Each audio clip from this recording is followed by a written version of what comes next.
So let's look at this second example here. We have this function here in green. Now the function is z is equal to y squared. So this is just a parabola. The y-axis is here, the x-axis is here, and up the way here is the z-axis.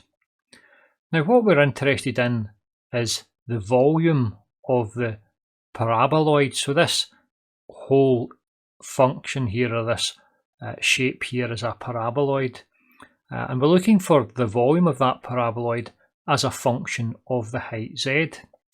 So let's say we start off at some point up here, and we can see that we're going to have a volume which is enclosed by this green curve here, and also you can see the top of it here in blue, so this blue circle. So that will have one particular volume.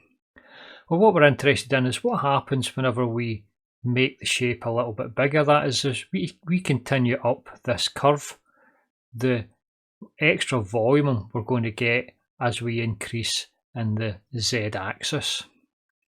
So that's what we're really looking for. We're looking for the volume as a function of this height z, and that's what we've written here.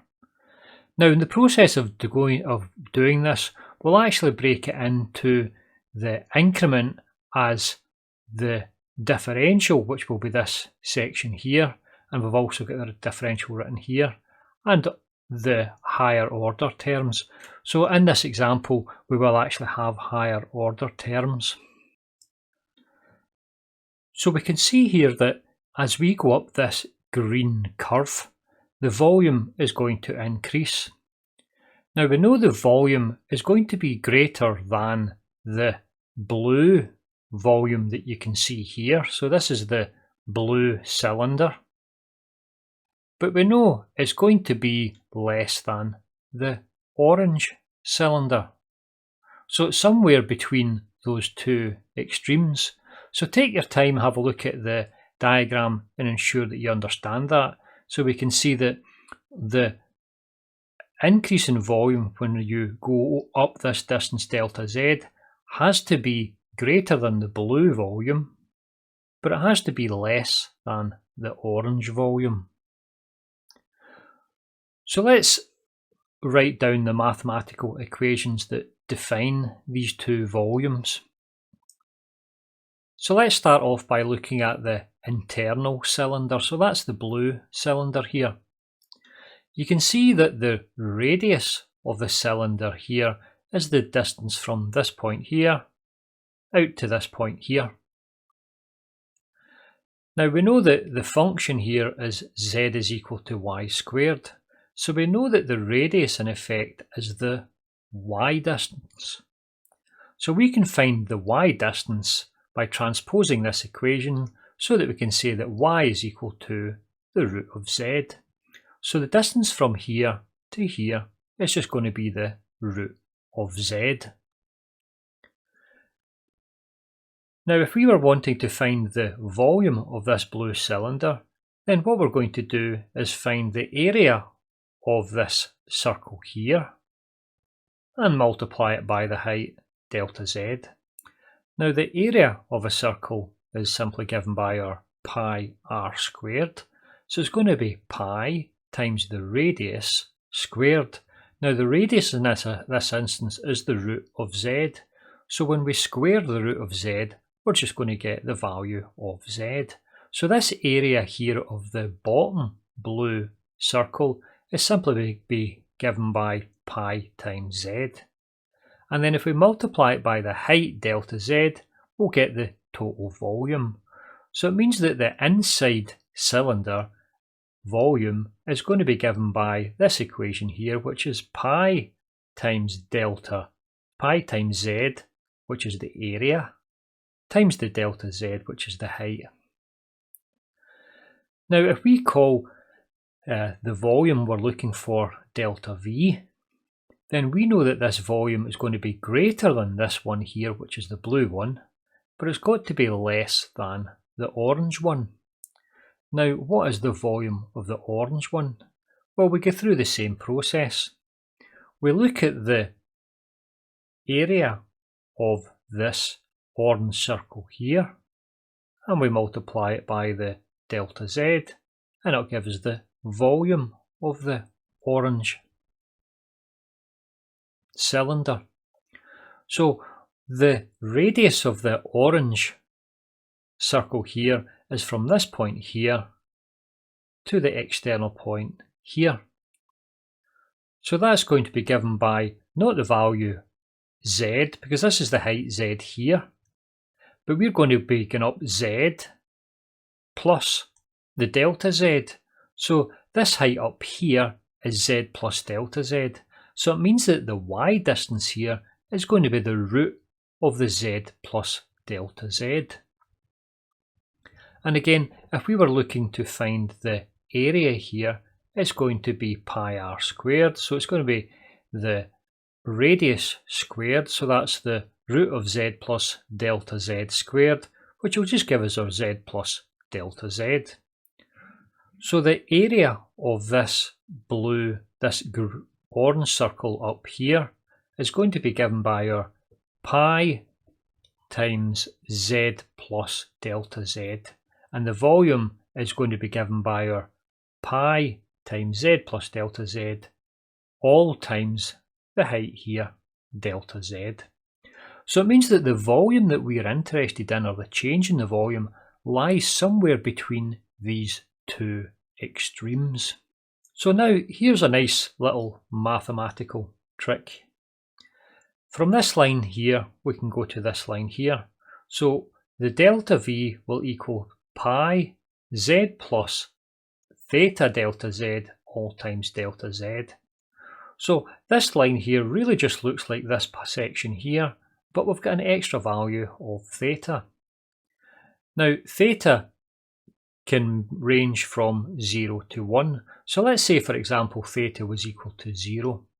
If theta was equal to 0, then this theta delta z would be 0, and we would just be back to this point here, which would be our blue cylinder. So this would be the smaller guess at the change in volume.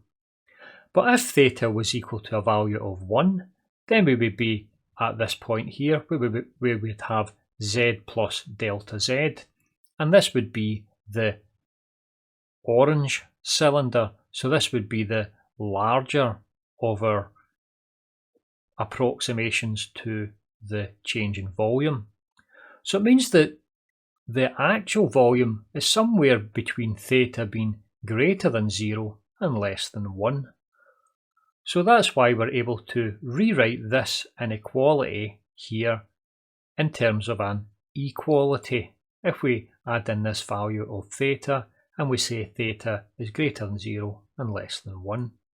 So what we can do is we can multiply this out, and when we multiply this out we get our pi z delta z plus pi theta, and we will have delta z times delta z, which is delta z squared. So now this equation here is looking interesting because we've got our delta V here. Now this delta V, in effect, when we look at it in terms of our simple differentials, it's equivalent to our increment of delta Y. And this first term here, which is directly proportional to the value of delta Z, is in effect this differential, f derivative of x delta x. So, or equivalently you could say it's the dy is equal to f derivative of x delta x. So this here is the differential, and in the example here, this term here is the differential. Now the second term up here, you can see is directly proportional not to delta z, but to delta z squared. So this is why we call it a higher order term. So it means that this term here will tend to 0 a lot quicker than this term. So what we'll do is we ignore this term here and we only deal with the differential, and that's the differential here. So that's directly analogous with what was seen in the previous video when we looked at the differentials and we split the increment into the differential, which is a linear approximation to the increment and the higher order terms. So this here is the differential and this here is the higher order terms. So we're only interested in this term here, pi z delta z, which is our differential. So we can say here then that the change in volume, well, we'll call the change in volume dV, because that's our differential. And we can say that it's equal to pi z delta z. But again, we can replace the delta z by dz, because we now define the dz as a finite magnitude. So what we can do is we can take the dz down and we'll have our dv by dz is equal to pi z. Or equivalently, we could say v derivative is equal to pi z. So here is our equation that we're looking for. We were looking for an equation that relates the volume to the value of z. Now we don't have an equation that quite relates volume to the value of z, but we do have an equation that relates the rate of change of the volume with respect to the value of z.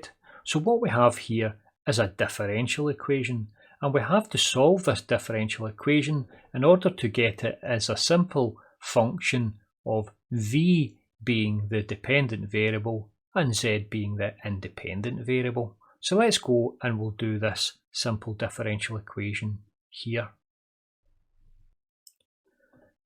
So if we integrate both sides with respect to dz, we'll have the integral of v derivative by dz is equal to the integral of pi z dz. So that's going to give us v on the left hand side, and when we differentiate this here, we'll get our pi z, integrate this here, we'll get our pi z squared upon 2, and we're going to have our constant term here, plus c. Now our plus c constant term is actually a value of 0, because whenever z is equal to 0, we're going to have c is equal to 0. That should actually say c there. So finally, we're going to have the final equation that we're looking for, and that is volume is equal to pi z squared upon 2.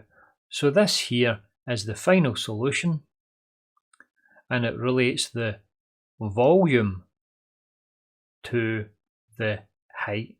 So as we change the height, the volume of this paraboloid is going to change, and this is how the quantities are related.